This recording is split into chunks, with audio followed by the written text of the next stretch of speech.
Un saludo a quienes observan la siguiente presentación, la cual tiene que ver sobre los elementos rigidizados y no rigidizados dentro de la temática de elementos sometidos a compresión. En primer lugar, este trabajo es elaborado por los siguientes integrantes: Gustavo Ureña, Darwin Ramón y quien les habla, Jorge López. Y bueno, como una especie de introducción, vamos a recordar lo que es compresión axial.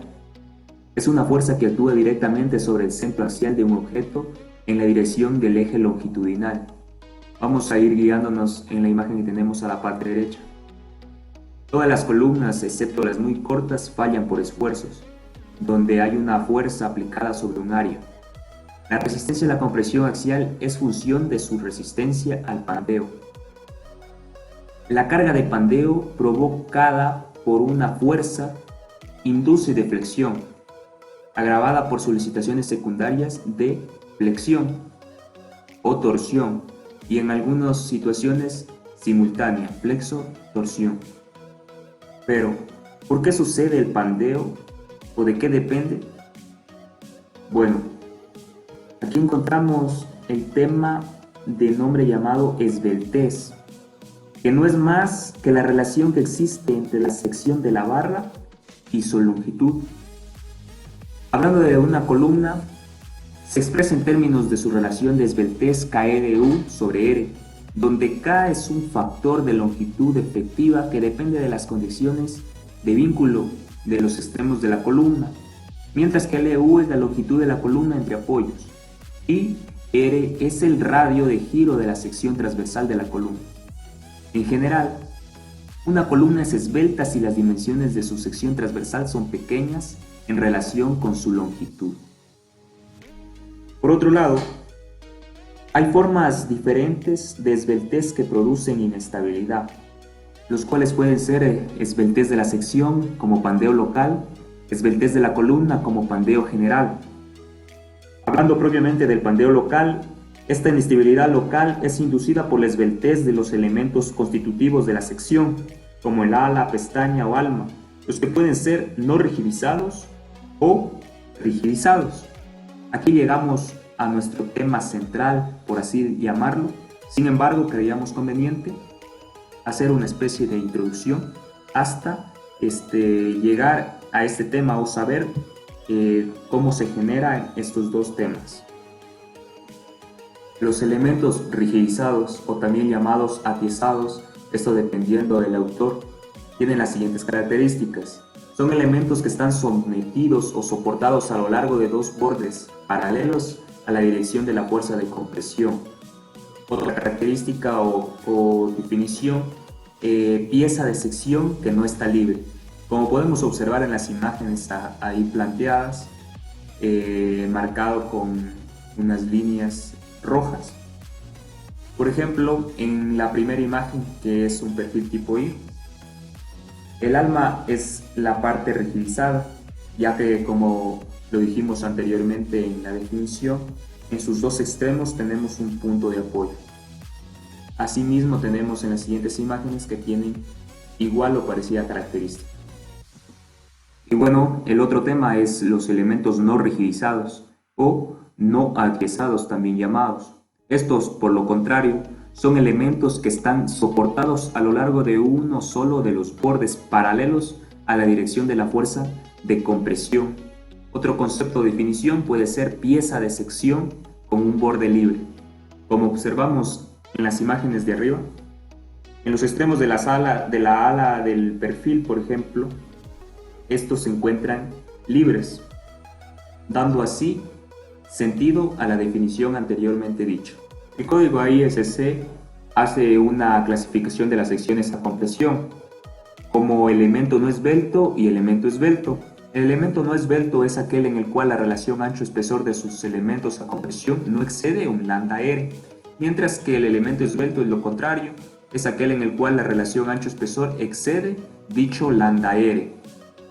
Estos límites se encuentran en la tabla B4.1a de la especificación AISC, donde podemos observar la descripción del elemento, la relación de de B sobre T, que vendría a ser el ancho B y el espesor T, la relación del límite ancho-espesor, de esbelto no esbelto, y algunos ejemplos. Esto para cada uno de los dos elementos, tanto para elementos rigidizados y elementos no rigidizados. Fórmulas de diseño. Pandeo por flexión de miembros sin elementos esbeltos. Si el elemento está definido como un miembro a compresión no esbelto, deberá hacerse referencia a la sección E3 de la especificación AISC, donde nos indica que la resistencia nominal a compresión se determinará basándose únicamente en el estado límite del pandeo a flexión. La resistencia de compresión nominal debe ser calculada con la siguiente expresión, que multiplica la tensión de pandeo por flexión FCR con el área bruta de la sección transversal. Esta tensión de pandeo por flexión FCR se determina de acuerdo a las siguientes desigualdades, donde Fe representa la tensión del pandeo elástico determinada de acuerdo a la ecuación expuesta. Fy se refiere a la tensión mínima de fluencia especificado de acuerdo al tipo de acero, y R es el radio de giro de la sección. Debemos tener en cuenta que cuando la longitud torsional efectiva es mayor que la longitud lateral no arriostrada, se puede controlar el diseño de columnas de ala ancha y formas similares como se muestra a continuación. Pandeo torsional y flexo torsional de ángulos simples y miembros sin elementos esbeltos. Se aplica para miembros con simetría simple, asimétricos y ciertos miembros con simetría doble, en los que la longitud sin arriostramiento torsional excede a la longitud sin arriostramiento lateral. Todos estos no deben tener elementos esbeltos. La resistencia nominal a compresión se calcula multiplicando la tensión crítica de pandeo FCR por el área bruta de la sección transversal. Para calcular la tensión crítica usaremos las ecuaciones E32 o E33 mostradas anteriormente, mediante el uso de la tensión de pandeo elástico torsional o flexo torsional Fe, que se puede determinar de la siguiente manera.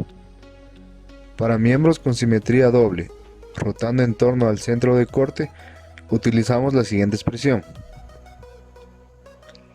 Para miembros con simetría simple, rotando en torno al centro de corte, donde Y es el eje de simetría, usamos la expresión siguiente.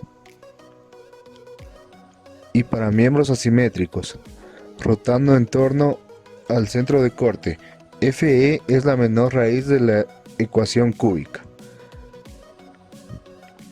donde Cw se refiere a una constante de alabeo. Para Fex, Fey y Fez utilizamos las expresiones mostradas. Además, G se refiere al módulo elástico de corte del acero, H la constante de flexión y RO el radio de giro polar en torno al centro de corte. Miembros con elementos esbeltos. Esta sección es aplicable para miembros solicitados en compresión formados por elementos esbeltos, como se define en la sección B41 de la AISC. Para estos elementos, la resistencia de compresión nominal será el menor valor determinado por los estados límites de pandeo por flexión, torsión o flexo torsional en interacción con el pandeo local.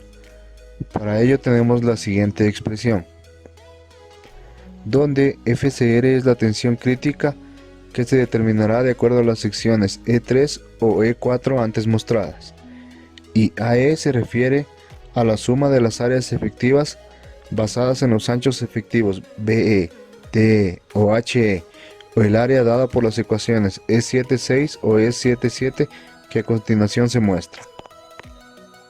Para calcular el ancho efectivo para elementos esbeltos, excepto secciones tubulares cilíndricas, se lo hace de acuerdo a las desigualdades que podemos observar.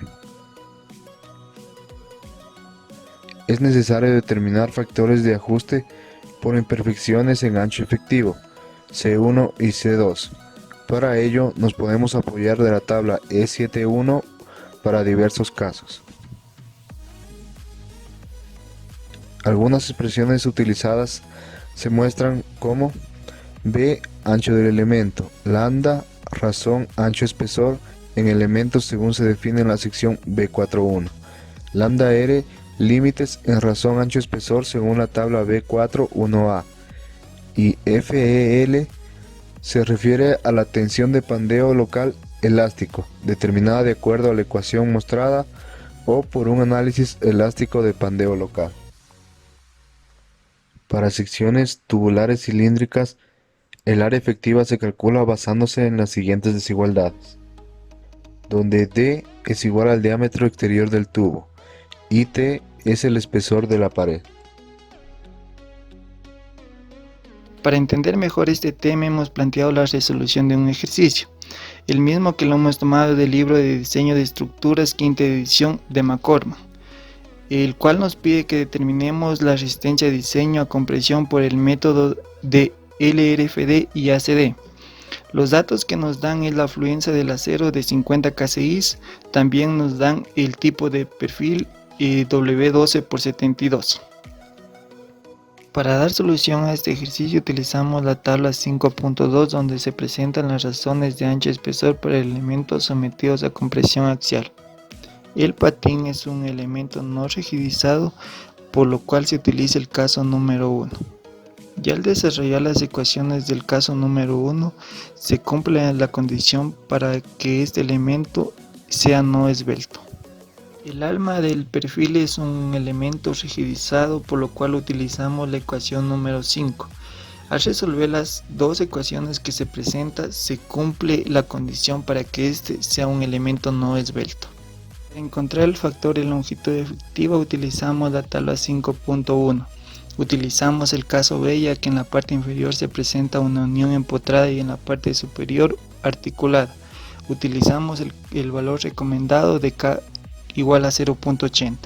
Para encontrar el esfuerzo de pandeo crítico elástico necesitamos el valor de K por L sobre el radio de giro en Y. En este caso nos queda 47.37. El mismo que lo reemplazamos en la ecuación de esfuerzo de pandeo crítico elástico, donde nos queda 127.55 kilolibras sobre pulgada cuadrada. Para el esfuerzo de pandeo por flexión, como se muestra en la gráfica, este puede ser un pandeo inelástico o elástico. Para este caso se cumple la condición para un pandeo inelástico, ya que 113.43 es mayor a 47.37, por lo que utilizaremos la ecuación que se encuentra en el punto A. Al resolver esta ecuación de pandeo inelástico nos queda un valor de 42.43 kCi. Y por último, con el valor de esfuerzo de pandeo por flexión encontrado en el paso anterior y con el valor de reducción de 0.9 para el método de LRFD y 1.67 para el método ACD, encontramos la resistencia de diseño a compresión. En el caso de LRFD nos queda 805.8 kilolibras y en el método ASD de 536.2 kilolibras.